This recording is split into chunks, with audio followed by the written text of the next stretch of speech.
Pour les angles d'incidence plus grands que l'angle critique, la lumière ne peut émerger.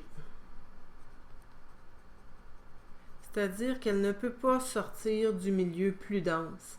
Elle est entièrement réfléchie. Elle est prisonnière à l'intérieur du premier milieu. Ce phénomène est la réflexion totale interne, sous le nom raccourci de RTI. Donc, quand θ est plus grand que l'angle critique, on a affaire à une réflexion totale interne. Donc, le rayon n'est pas capable de sortir dans le milieu moins dense. Il va être complètement réfléchi à l'intérieur de l'eau. Mais là, combien de degrés?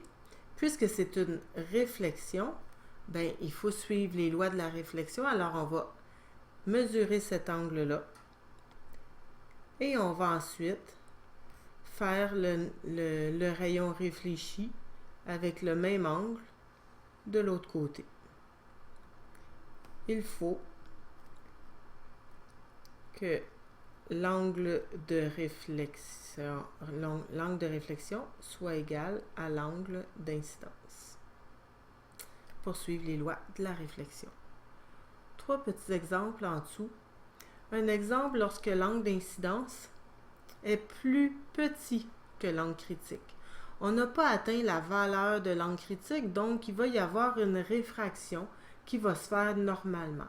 Mais puisqu'on passe d'un milieu plus dense vers un milieu moins dense, on va observer le rayon s'éloigner de la normale. Quand l'angle d'incidence atteint l'angle critique, bien, la réfraction est tellement grande que elle est à son angle de réfraction maximal. L'angle d'incidence est égal à l'angle critique. À ce moment-là, l'angle de réfraction est égal à 90 degrés. Contrairement ici, si je parle de l'angle de réfraction, ben, il va être plus petit que 90 degrés aussi.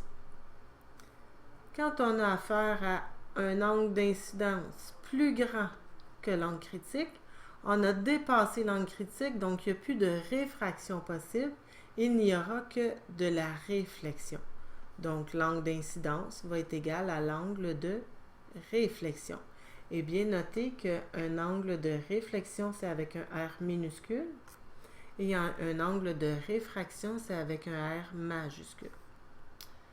Comme exemple, là où on a affaire à une réflexion et une réfraction en même temps, la lumière passe et réfléchit ici sur la surface, et on voit aussi à travers la surface que la branche part d'ici. Donc le rayon part de l'eau et est capable de sortir de l'eau pour atteindre notre œil qui est dans l'air.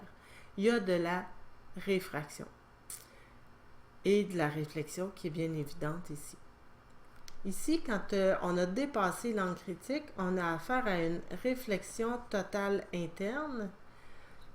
Ça, c'est quand la surface de l'eau, ou le dioptre, agit comme un miroir. On voit bien ici que le nageur est sous l'eau. Les rayons que le nageur envoie à la surface de l'eau sont réfléchis à l'intérieur de l'eau. C'est comme ça qu'on observe la réflexion totale interne.